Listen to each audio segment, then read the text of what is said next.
Po tayong lahat, purihin po natin ang ating Panginoon.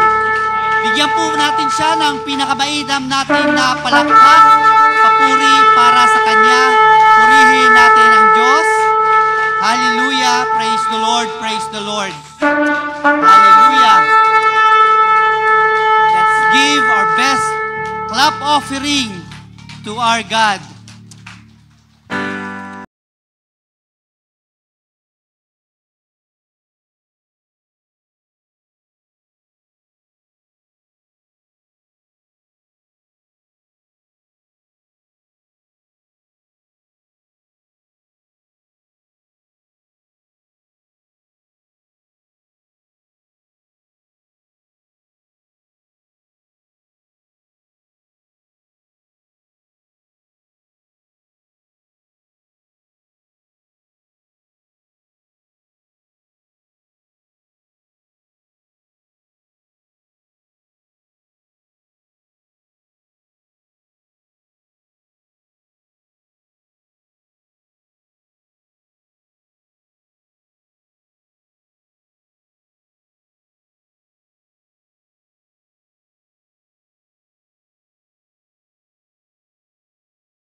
Because He lives.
life is worth the living just because He lives.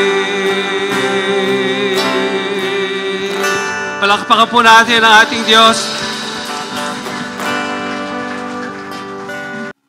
Good morning po. Ayan. Magandang umaga po. Resurrection Sunday. Kadalasan po sinasabi nila Easter. Hindi po tayo nagse-celebrate ng Easter. Ano po? Hindi po si Esther. Celebrate natin si Jesus. Siya po ang nabuhay na maguli.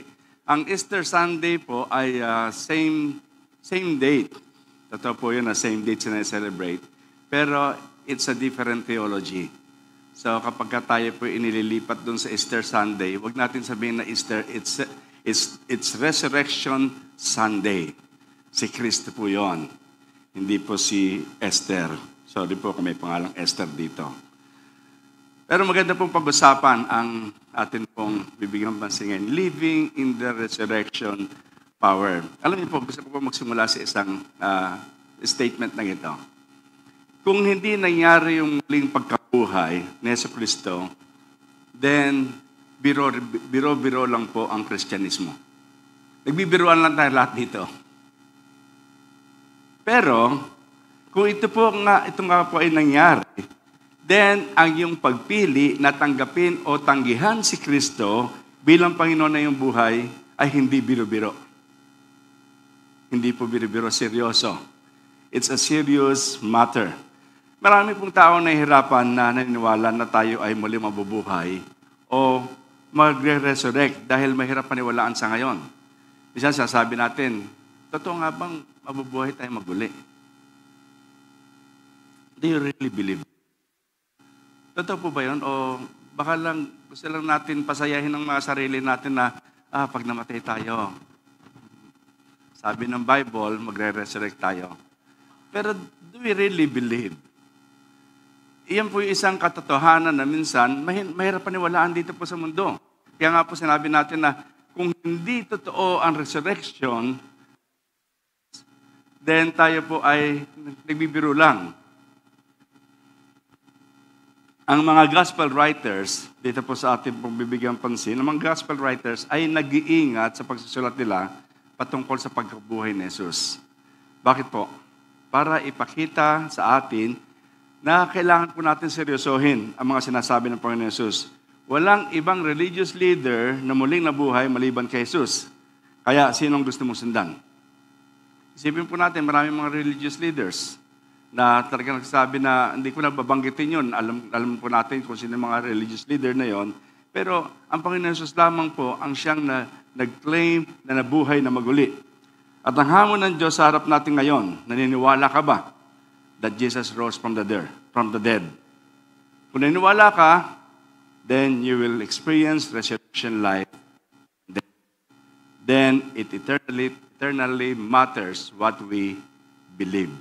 Napakahalaga po nun. Balikan po natin istorya. Maganda po itong istorya ito eh.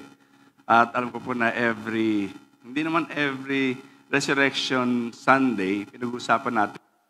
Pero, early Sunday morning, nag-choppy po ba yung aking choppy, no? Choppy yung aking mic. It is early Sunday morning, si Mary Magdalene at ang iba pang mga babae nagtungo sa libingan ni Jesus.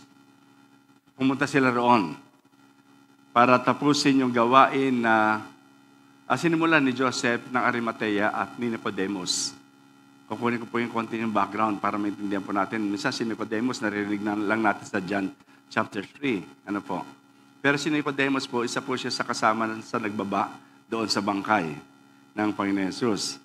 At si Joseph ng Arimatea, siya naman po yung nag-donate ng libingan. So, sila pong dalawa. At marahil nga po dahil sa kakulangan ng oras at sa nalalapit na araw na Sabat, hindi po nagamit ni Nicodemo o ni Joseph yung po daladalan lang mga spices. Para po doon sa pagsasaayo sa bangkay ni Jesus. Mamaya po ma-explain natin yung paano mga spices inilalagay. Hindi po yan yung mga paminta, hindi po yung spices yon. Iba po yon. Ito po ay yung mga pabango. nakakabang mga pabango na ginagamit po for mummifying. Actually, si Joseph ng Arimathea ang nag-donate ng bagong libingan ito para gamitin ni Jesus. Bago po ito. And this fulfilled, first of all, the prophecy sa Isaiah chapter 53, verse 9. He was assigned a grave with the wicked. Pakinggan niyo po maigi. He was assigned a grave with the wicked and with the rich in his death. Though he had done no violence, nor was any deceit in his mouth. Maganda po yung libingan, pangmayaman.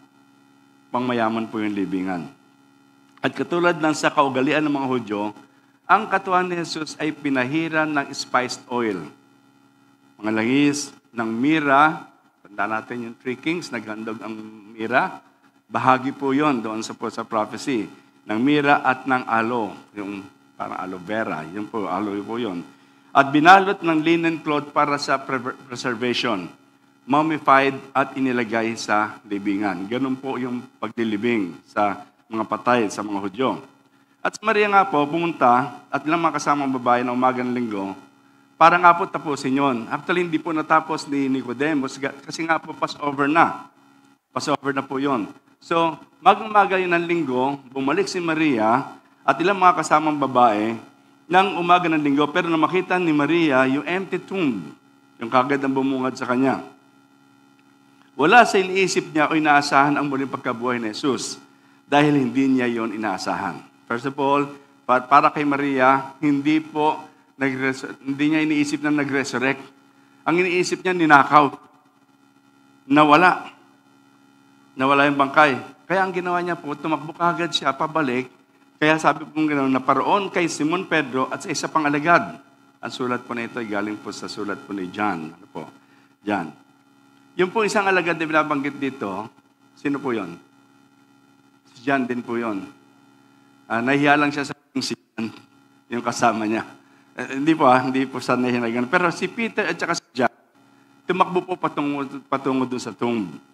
And when Mary tells them that Jesus' body is gone, and note that she says nothing about resurrection. Hindi niya sinabi na, wala na si Jesus na nag-resurrect. Basta sinabi niya kay Peter at kay John, na wala ang bangkay.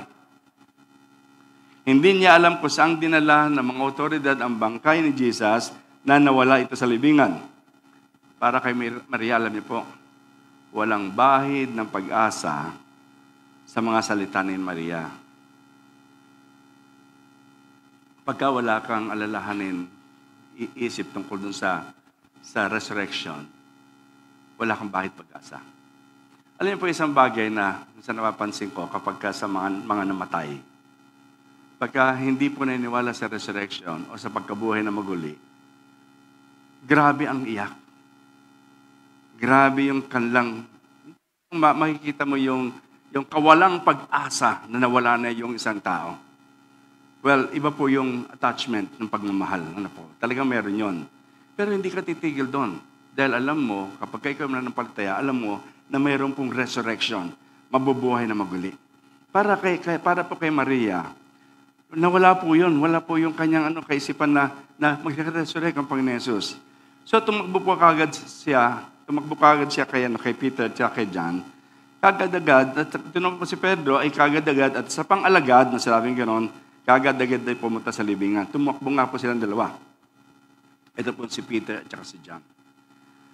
By tradition po, mas matanda si John kaysa kay Peter.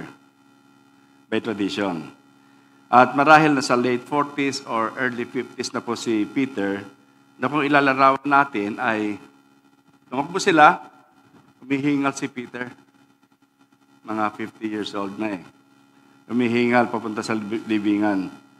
At sabing ganon, binanggit po rito ni John, ilalarawan na humihingal, patakbo, at nalagpasan siya ng isa niyang kasama sa takbuhan at nauna pang dumating sa libingan. So si John po yon. Hindi po binanggit ni John.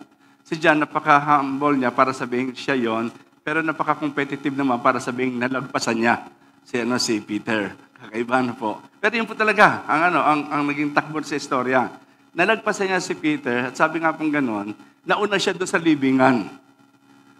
Nung mauna siya sa libingan, Ang tanong, gaano ba kalayo yun? Natanong niyo po ba minsan itong sa storying to, nang sinabing ganun, bumalik si Maria doon sa mga apostol, saan yun? At yung tumakbo yung dalawang apostol, saan yun? At gaano kalayo yun? Saan po yung huling pagsasama-sama nila? Lord's Supper. Saan sila pinunta ng Panginoon Jesus na nabuhay na magulo yung Panginoon Jesus? Sa upper room. Upper room and Lord's Supper is the same. The dining room and the meeting room is the same. Pareho po yan ng lugar. Hindi po yan nagkakaiba. At noon pong bumalik si Maria, doon po sa upper room, ang distance daw po nito ay mga 1.2 kilometers. Malayo-layo, parang mula rito hanggang malayo. Yun si tinuro ko Malayo po, 1.2 kilometers. Hindi ko alam kung gaano kalayo. Pero baka hanggang Shell. O lagpas na ng Shell. Ganong kalayo. Tinakbo nila yon. So, mapipicture natin, yung pagbabalik ni Maria at yung pagtakbo ni John at saka ni Peter, kung bakit naunahan ni John si Peter, malayo po yun, 1.2 kilometers po yung tinakbo nila. Ipinapakita po na talagang nandun yung pagtakbo nila. Ano po? What they heard is a life-changing news. The tomb was empty. At siguro po habang tatakbo sila, alam ko po sa atin, kapag merong good news, tatakbo tayo, pero habang tumatakbo tayo, umiikot na isip natin. Nagpe-prepare nito. Ito ba ay fake news? Ito ba ay good news? Totoo bang nawala? At siguro po sa pagtakbo ni John at saka ni Peter, iniisip na nila, ano ba sinabi ng Panginoon Jesus patungkol dito? Doon sa kanya, ano ba yung mga tinuturo niya sa amin? Di po ba? Marahil po sa kanilang pagtakbo, iniisip na kagad nila, anong mga pangyayari ito? So, hindi maaring hindi sila mahuli sa balitang ito.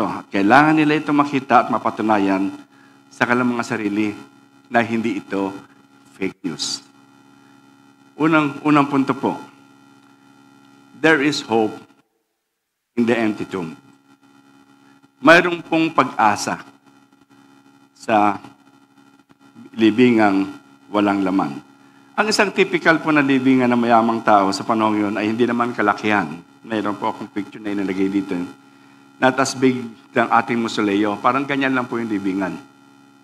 Nagkaroon po ako ng pagkakataon na mapunta ng Israel na tinignan po yun. Pero hindi na po ganyan ang itsura, nasa ilalim na po At makikita mo may pintuan na nakalagay na He is not here, He is risen. Yan po ang nakalagay. Pero parang ganyan po yung libingan ng mga mayayaman. Cave po yan. Hindi yan mausoleo. Hinuhukay nila sa bundok, hinuhukay nila at doon po nila inilalagay. Hindi po kalayuan doon po sa pinagpakuan sa Panginoon Jesus, doon sa libingan na dinonate ni Joseph ng Arimathea. Hindi po kalayuan yon. Kaya nga minadali po yan dahil day of preparation and at the same time, Passover time na. So, para pong kuweba yon, ang entrance ay may opening ng mga 3 feet lang po, ang opening noon, at 3 feet may taas na 2.5 feet. So, kailangan kang yumuko ng konti. May konting ikot ng konti para makapasok ka doon sa loob. Pwede naman pumasok si John na nauna. At sa hindi malamang kadahilanan, hindi po siya pumasok. Nauna siya. Diba sa atin, pagka nauna ka, uy, tignan mo kagad, bibisitahin mo kagad. Si John po, hindi po siya pumasok kagad. Arriving first at the tomb, John was looking in. Ang ancient Greek word na ginamit doon po sa word ni John ay blepei, to clearly see a material object. Tinignan niyang maigi. Nandun palang sinilip niya to clearly see a material object. Naroon nakita niya linen clothes lying there. Yun po nakita niya. At malino nakita niya sa loob ng libingan. He saw the grave wrappings of Jesus still in the tomb. So the linen clothes lying then. yet he did not go in. Hindi siya pumasok. Para po bang may pumipigil kay John na pumasok sa libingan? Dalawang bagay po ang pwedeng maging dahilan. Una, nang makita niyang nasa loob pa rin ang libingan ng mga damit, baka naisip niya nandun pa rin ang bangkay. Tandaan po niya, yung pagkakarap sa kanya, parang buo pa rin. Parang buo pa rin. Nawala lang yung bangkay sa loob. So, nung tinignan, nisip ni John, siguro isang dahilan, hindi siya pumasok, baka magkaroon ng, yung defilement. Kasi meron po silang mga bagay na hindi nila pwede yung ceremonial defilement. Yung bangkay, hindi mo pwedeng ipuin. Yun po, isa po yan sa mga bagay, at maring na-feel niya na hindi siya dapat pumasok. In respect for the dead. At kung hindi man, hindi nga po, baka natakot siyang mahawakan ng bangkay. Ikalawa, mayroon din pong mga nagsabi na naniniwala na agad si John sa resurrection. At habang tumatakbo siya, naisip niya yun. And alam po natin si John, siya ang pinakamalapit na tagasunod ng Panginoon Jesus. Siya po yung laging nakalin, nakahilig sa dibdib ng Panginoon. Siya po yun. So kung meron mang bagay na makakaalam kagad noon, si John, ang siya makakaalam kagad nung resurrection. At pagkakita niya sa empty tomb, hindi na siya pumasok dahil alam niya na kagad sa kanyang sarili, Jesus is alive. Mas pabor po ako doon. Mas agree po ako doon. Nang dumating naman si Simon Pedro, na kasunod niya, siguro si Simon Pedro may hingal pa. Ano po, nung sumunod. Pumasok sa libingan. Ang nangyari po, pagdating po ng Simon Pedro, pumasok kaagad siya sa libingan. Alam natin ang ugali ni Pedro, no? Hindi siya yung patingin-tingin lang. Talagang talagang makikita kagad natin na pumasok kagad siya at ang word na binanggit po doon kay Peter, yung song. Yung Greek word na binanggit sa kanya ay theorei. Ibig sabihin, to contemplate, observe, scrutinize. Pumasok siya, tinignan niya maigi, talaga bang walang bangkay? Talaga bang ito yung linen? Alam niyo po, kapag kami magnanakaw ng bangkay, mahihirapan siyang tanggalin yung linen. It will take time. Yung ang pagsasaayos ng bangkay ng Panginoon Jesus ni Nicodemus at saka ni Joseph, hindi natapos eh. Ang gagawin dyan, kailangan gupitin. Wala naman silang gunting noong panahon yun. Siguro, kutsilyo. At saka ito po ay tumitigas. Tumitigas yung linen because of the spiced oil. At saka mga ginagamit nila na kung ano-ano. So, tumitigas po yon. So, hindi po pwede na kapag ka nanakawin mo bangkay, hubaran mo pa. Kailangan bangkay, pagka kinuha mo, kunin mo na lahat at alisin. So, ang ginawa po ni Peter, para sa kanya, hindi nilako to. Tinignan niya maigi. Then sabi nga, contemplate, observe, scrutinize, kanya pong minasdang maigi at inurirat that the clothes were still orderly and neat. Tila na walang parang bula ang bangkay mula sa burial wrappings na hindi man lang nagulo ang lugar. Yung mga salitang linen clothes lying there and folded together in a place by itself, nagpapahiwatig po ito ng orderly arrangement of the burial wrappings. Ito po yung mga pira-pirasan ng tela na pinahira ng ointment, aloes, and spices sa bawat layer. Actually, bawat layer po yung pagka nilagyan na gano'n, inikot, lalagyan po yun ng aloes, spices. Tapos ikot ulit, lalagyan ulit po yun. Hindi po yun. Pagkabalot, lalagyan ng spices. Hindi yun. Bawat ikot yun. Bawat ikot. Maiintindihan natin ngayon, bakit tinawag siyang mummified? Ano po? Dahil nga doon po sa proseso na ginagawa niyon. At actually, nabanggit natin kanina, hindi nga po natapos ni Joseph yon pagdadamit sa bangkay dahil next day, Sabat na. Kaya nagmadali sila. Ito po yung pagkakasunod. Thursday, Passover proper. Nagpatay sila ng tupa, And Jesus and His disciples ate the Passover meal in the upper room. Noong Thursday po yon. And at night, the Roman soldiers arrested Him. Ang Friday po, ito po yung day of preparation. Jesus is tried, executed, although He was never convicted. Hindi po siya convicted, And the Jews continued their Passover celebration. Friday, 3 o'clock, namatay po ang Panginoon Jesus. Saturday, the next day. And Saturday po, the next day, ang bilang po ng araw ng mga Hudyo ay from nightfall to nightfall. Ibig sabihin, from the going of the sun to from the rising of the sun to the going down. Yung going down, ano oras yun? 6 o'clock. 6 o'clock ang panibagong araw. Hindi po 12 o'clock ng gabi. 6 o'clock ang panibagong araw. So yung Friday na yon at 6 o'clock, kaya minadali yon kasi Passover na po ang Sabado. Sabbath day. And then, pati na Sabbath day, nag-ipon na po yung mga takot na mga disipulo doon sa upper room. Nandun na sila. At nilock nga nila yung pintuan. They locked the door. Para walang makapasok. Pero ang Panginoon Jesus pumasok kahit saradong pinto. At nung time na yon, that's the weekly Sabbath, then Sunday is the resurrection day. Kaya minsan magtatanong tayo, bakit gano'n? Parang ang bilis. Iba po ang araw nila, nagtatapos po sila ng 6 o'clock ng hapon. Yan po yung nightfall na kung tawagin. Ang reason po kaya pupunta yung mga kababaihan umagang yon, maglagay pa nga po ng mga layers of clothing, mixtures of ointments, na yun po ay ginamit para po, dun nga po sa pagpupreserve ng bangkay. Now, the whole point of the description is that clothes ay hindi tinanggal or inalis. Katulad po na binanggit natin kanina. Ang lahat na ito ay nagpapakita na may naganap na kakaiba sa libingan na ngayon ay wala ng laman.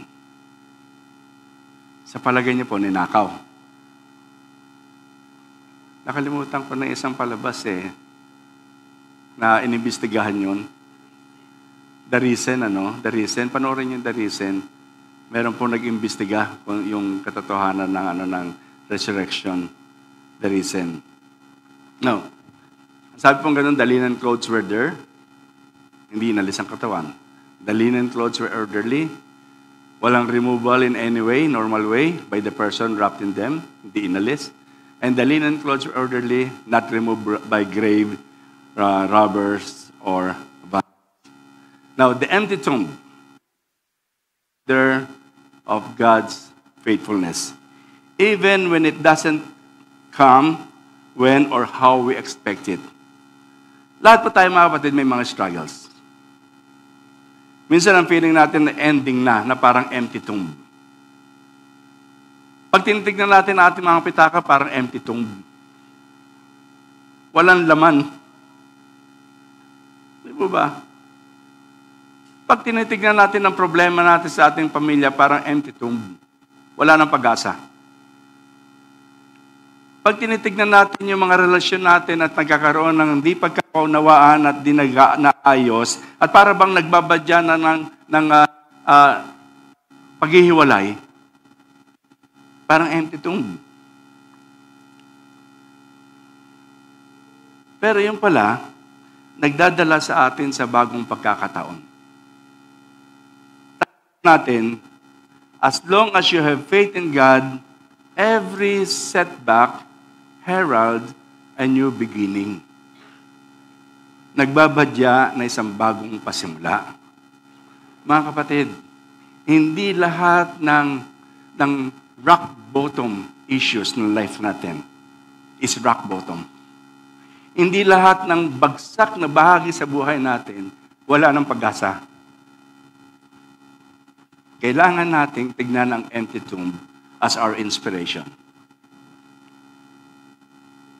Ang ganitong uri ng pananampalataya ay hindi lamang nagbibigay inspirasyon sa ating pong mga personal growth, nagpapatibay din sa idea na ang buhay ay nagpapatuloy higit pa sa ating inaasahan.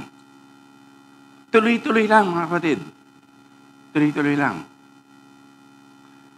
Ang empty tomb ay may kahulugan ng pag-asa at pagbabagong buhay. Habang may paghamon sa atin to look beyond obstacle. To look beyond obstacle. Nagpapaalala rin po sa atin na mayroong pag-asa kahit na sa gitna ng kadiliman. Kapag nahirapan ka sa buhay mo, tignan mo ang empty tomb. A source of inspiration.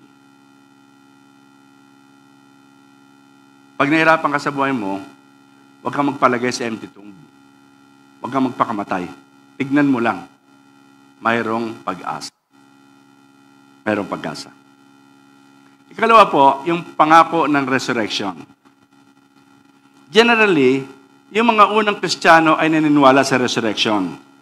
Not only because the tomb was empty. Hindi po dahil sa walang laman yung libingan. Naniniwala sila because they saw and met the resurrected Jesus. Yan yung kagandahan doon sa mga naunang Kristiyano. Na-meet nila ang Panginoon Jesus. And John was something of an exception. Si John, pagtingin pa lang doon sa tomb, alam niya na kagad, nag-resurrect ang Panginoon. Hindi niya na kailangan pa makita pa. Sigurado na siya. Pero doon sa iba, pagpasok ng Panginoon Jesus doon sa upper room, lumusot siya doon sa walls, sabi niya ganoon, peace be with you. Pinakita niya yung kanyang mga sugat sa kamay. At si Tomas, wala pa po nung time na yon. Na si Tomas yung lagi nagtatanong. Pero, naniwala sila dahil nakita nila ang Panginoon Jesus doon sa upper room. Okay lang na malaman natin yung katotohanan tungkol sa muling pagkabuhay, pero hindi sapat yun. Kailangan nating hayaan ang Biblia na magsabi sa atin kung ano ang kahulugan at halaga ng muling pagkabuhay ni Jesus. Bakit po ba mahalaga ang muling pagkabuhay ng Panginoon Jesus? Una po, ang pagkabuhay na maguli ay nangangahulugan na si Jesus ay ipinahayag na anak ng Diyos na may kapangyarihan. John chapter 4, ito po binanggit. And was declared to be the Son of God in power, according to the Spirit of holiness, by His resurrection from the dead, Jesus Christ our Lord. Nangangahulugan na si Jesus ay pinahayag na anak ng Diyos. May kukontra pa po ba doon? Ikalawa po, ang pagkabuhay na maguli ay nangangahulugan na mayroon tayong katiyakan ng ating sariling pagkabuhay na maguli. Hallelujah! Tiyak tayo, mga kapatid.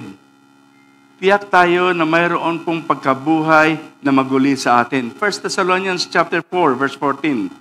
Since we believe, sabi pong ganon, that Jesus died and rose again, even so through Jesus, God will bring with Him those who have fallen asleep. Mabubuhay tayong maguli. Ikatlo po, ang pagkabuhay na maguli ay nangangahulugan na si Jesus ay may patuloy na ministeryo. Ang sabi po sa Hebrews chapter 7, verse 25, therefore, because He always lives to intercede for them, He is able to save completely those who come to God through Him. Patuloy po ang ministeryo ng Panginoon Jesus ng pagliligtas. Nagliligtas pa po ang Panginoon Jesus dahil po doon sa resurrection life na yon. At pinatunayan na mula pagkabuhay na bagamat namatay na ang Panginoon Jesus sa krus bilang isang karaniwang kriminal, ang totoo ay namatay siya bilang isang taong walang kasalanan. Dahil po saan? Dahil sa pag-ibig niya sa atin, pagsasakripisyo niya ng kanyang sarili para pasanin ang pagkakasala na ating mga kasalanan. Alam niyo po, the death of Jesus on the cross was the payment sa atin. Bayad na tayo. Praise the Lord. But the resurrection was the receipt. Yan ang resibo. That the payment was perfect in the sight of God. Alam niyo po sa mga auditor, bumili ka, okay, nabili mo yan, dyan yung ano, yan. Tanong niyo si Malu, napakahigpit niyan. Yan, binili mo. binili mo na, ayan, nakita mo naman binili. Tatanungin niya, asan ang resibo? Kung wala resibo, hindi ko tatanggapin yan. Kailangan may resibo. Accepted yung, maganda yung binili mo, tama naman, may presyo naman, okay naman yung presyo, but where's the receipt? Alam mo po, ganyan po ang ginawa ng Panginoon Jesus. Nung namatay siya sa krus, Jesus paid it all. Binayaran niya lahat. Anong resibo? Nabuhay siyang maguli. Yun ang resibo na tinanggap ng Ama para sabihin, it is paid. At nung inaudit, tama, may resibo. Bayad. Tatatakan. Ang ganda-ganda po nung katotohanan na yun, mga kapatid. Sa iyo, hindi mo kailangan ng resibo. Ang kailangan natin si Kristo. Kasi si Kristo po yung pinambayad. At ang resibo noon, kasama tayong mabubuhay na maguli. Amen po ba? Kasama tayo.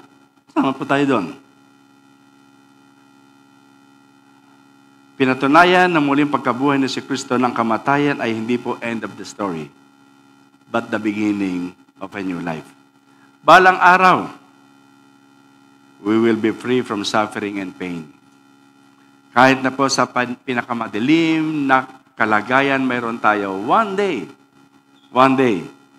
in Christ's eternal kingdom, all things will be made new. Bago na ang lahat. Ikatlo po, na puntos na bigyan natin pansin, is the rock and roll. The rock that rolled away. The rock that rolled away. In each of the four gospel, it tells the events of that morning and they all have one thing in common. Kunin ko lang po yung Mark chapter 16, verse 2 and 3. Halos pare-parehas po sila at maingat sila na nagsabi kung paano po nabuhay na maguli yung Panginoon Jesus. Ang Mark 16, sabi po gano'n, and very early on the first day of the week, when the sun had risen, they went to the tomb. And they were saying to one another, who will roll away the stone for us from the entrance of the tomb? And looking up, they saw that the stone had been rolled back. It was very large. Nakita naman po natin yung picture kanina, malaki talaga yung stone. At iniisip nila ng mga babae, pupunta tayo ron, sino ang magtatanggal ng bato? Sino magtatanggal ng bato? Sa John 20 verse 1, nabasa po natin, the woman arrived at the tomb and saw that the stone that blocked the entrance had been rolled away. Wala na. Ano po yung rolled na nawala? Yung pong stone, a large stone. When was the stone rolled away? Kailan naalis ang bato? Early in the morning on the third day. And who rolled the stone? An angel of the Lord. Sa isang pong gospel, binanggit doon, mayroon po yung anghel na nakupo at wala na, bukas na po yung pintuan. And where was the stone that was rolled away? Nasaan ang bato nung inalis ito? Yung bato po is blocking the tomb in which Jesus was laid. Nakaharang sa libingan ni Jesus. Meron pa po isang tanong na hindi po, that remains unanswered. At ito po yung why. Tanong po, if Jesus could simply pass through these bandages, yung linen clothes, and even later, he passed solid wall and the door, nung pinasok niya po yung upper room, why was the stone or rock rolled away? Bakit kailangan pa pong alisin ang pintuang bato?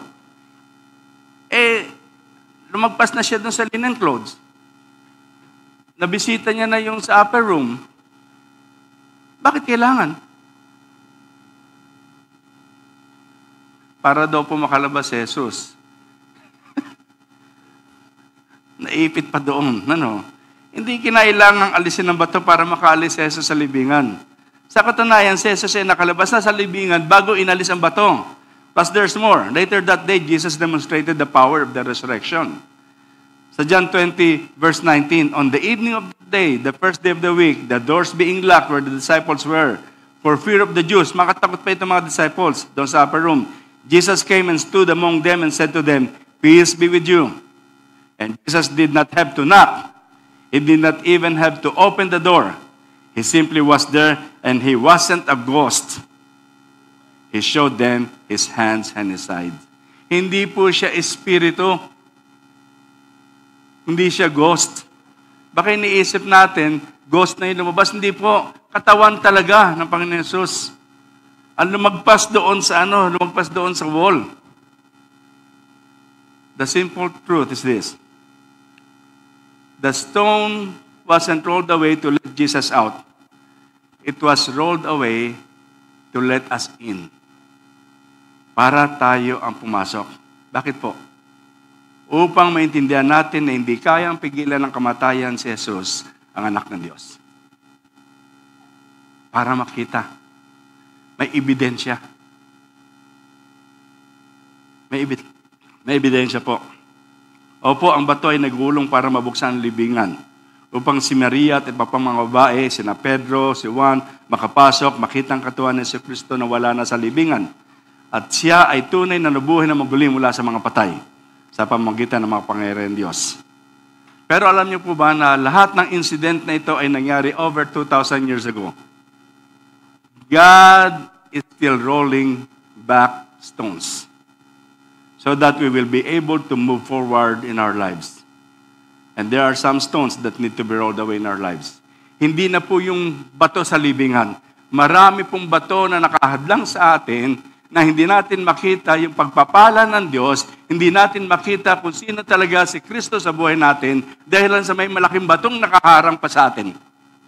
At yung stone na yon that rolled away sa panahon po ng mga disipulo, yung pong stone na yon ang siya nagpahayag sa kanila kung sino si Jesus. At marami sa atin, natatakpan pa rin tayo ng mga batong yon dahil sa hindi pa rin natin makita ang tunay na Jesus sa ating buhay. Kung paano siya nagiging pagpapala, kung paano siya gagawa sa ating buhay, because there are some stones in our lives, na nakaharang. Kaya po sa umagang ito, ano po ba yung pinakamalaking bato na umahadlang sa ating paglago at paglilingkod kay Jesus? Mayroon po bang bato na unforgiveness? Nung prayer and fasting nung Friday, yan pong unang binigyang pansin, unforgiveness. At sabi po ng ating tagapagsalita, you have to ask forgiveness sa mga kasalanang nangyari sa iyo. But you have to give forgiveness sa iba na nakasakit sa iyo. Alam niyo po, madaling humingi ng patawad sa Panginoon pagka tayo ang nagkasala sa Diyos. Pero pagka ibang tao na nagkasala sa atin, ang hirap magpatawad. Totoo po. Madali tayo humingi, Lord, sorry po, nagawa ko po yung ganito. Dali natin. At sabihin, Lord, pinatawad ka na. Pero pagka naman yung ibang tao naman nakasakit sa atin, ang hirap.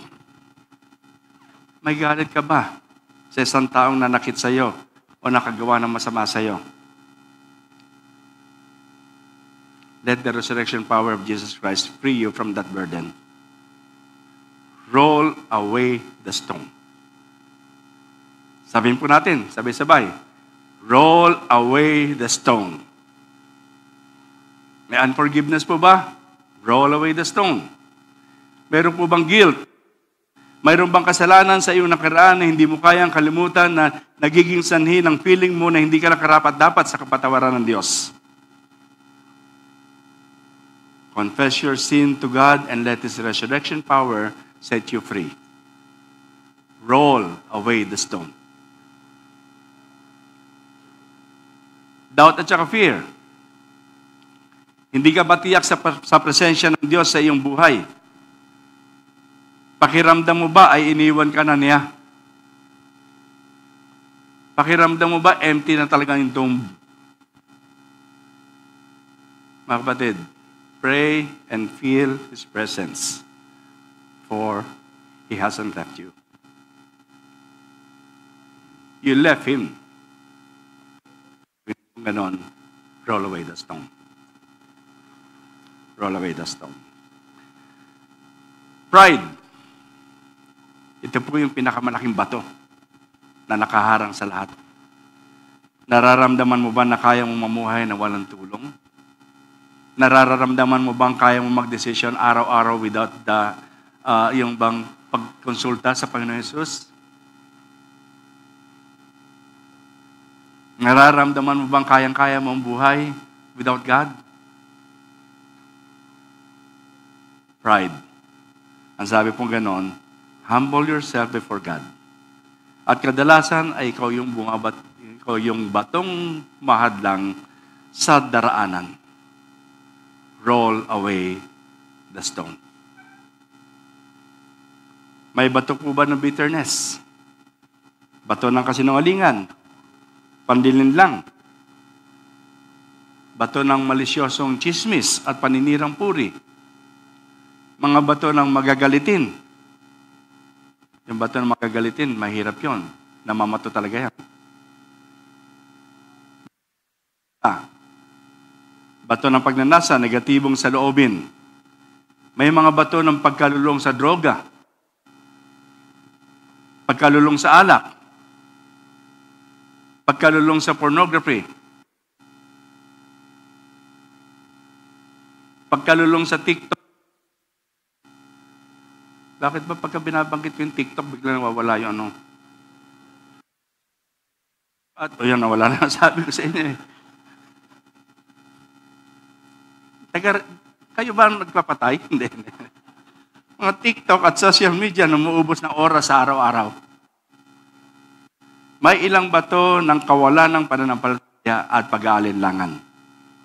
May ilang mga kasalanan, kasamaan na kailangang gumulong. Sabihin po natin sabay-sabay, roll away the stone. Isa pa po, roll away the stone. So the question is, how do I get some of stones rolled away out of my life? Wala pong bagong sagot. Wala na marami pang explanation. Ito ay sa pamamagitan ng pagtitiwala sa kapangyarihan ng pagkabuhay na maguli ng Panginoon Jesucristo. Because of that resurrection life, we have the power to live victoriously. Tanging si Jesus lamang ang makapag-aalis ng mga bato ng kasalanan at kasamaan sa iyong buhay. Ipinahayag po ng Apostol Pablo kung gaano kahalaga ang manatiling malapit sa ating pagkipag-ugnayan kay Jesus. Sinabi niya po ito sa Philippians chapter 3 verse 10 na madalas po nating binabanggit. That I may know Him and the power of His resurrection and may share His sufferings, becoming like Him in His death, that by any means possible, I may attain the resurrection from the dead.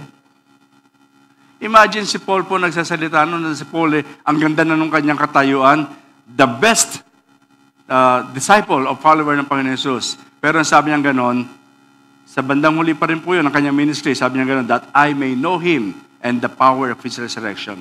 Makilala ko pa siya at yung kapangyarihan ng pagkabuhay na maguli. And Jesus said, I am the resurrection and the life. Wala na pong ibang sagot pa kung may problema tayo, kapatid. Kung marami man tayo empty tomb, wala nang ibang sagot pa. Jesus said, I am the resurrection and the life. Napina ni Jesus ang kasalanan at kamatayan so that we can live in His resurrection power and live in a brand new life. Resurrection Sunday means living in a brand new life. Lahat tayo naririto. Marami sa atin naririto because of that resurrected life. Nagse-celebrate na lang tayo. Iniisip na lang natin yung mga nangyari in the past, yung mga kwento. But we are the result of the resurrected life of the Lord Jesus Christ. Today, as we celebrate the resurrection of Jesus Christ, we have the opportunity to look into the empty tomb. The stone was rolled away so that we may go in and see that Jesus is He who says He is. And He is what? Alive. binuksan yon para makita natin, He is alive. Ang sabi po sa isang awitin, He lives, Christ Jesus lives today. He walks with me and talks with me along life's narrow way. He lives, salvation to impart. May tanong, you ask me how I know He lives. Ano sagot? He lives within my heart. He lives within my heart. Tayo po tayo mga kapatid, awitin po natin ito.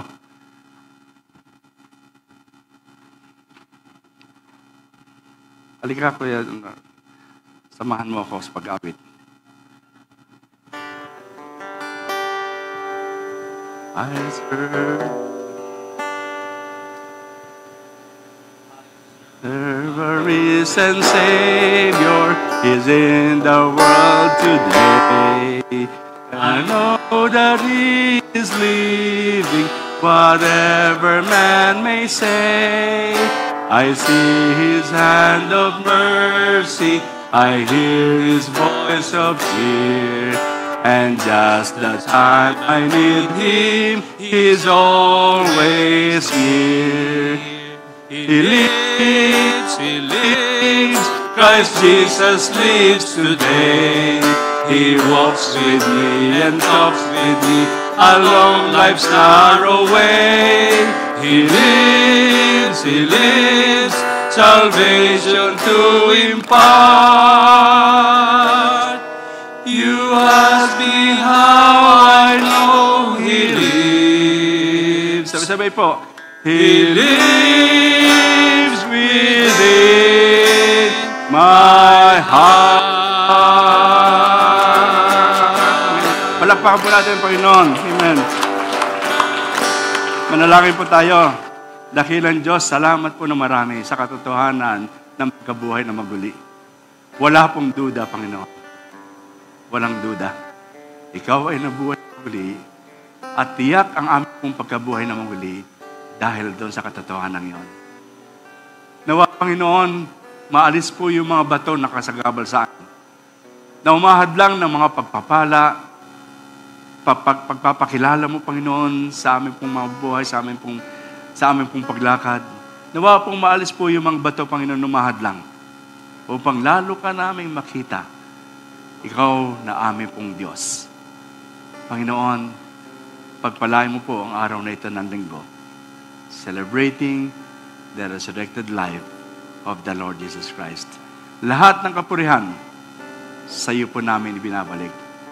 He is alive. You are alive, O God. Jesus is alive. Sa iyo pong kapurihan, in Jesus' name. Amen. Amen. Amen. Makapuno po tayo.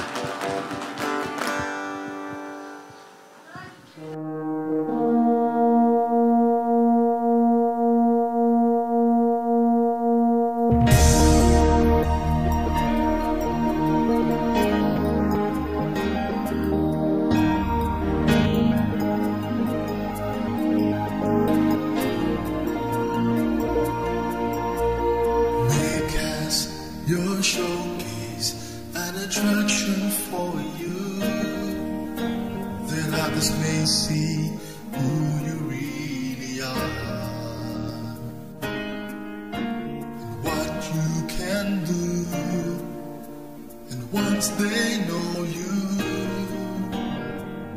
they will love and serve you. God, oh God, bless the world through MCM as we gather to grow and scatter to soar. Your kingdom be established in our hearts and in our home. God, yes, God, bless the world through our hearts.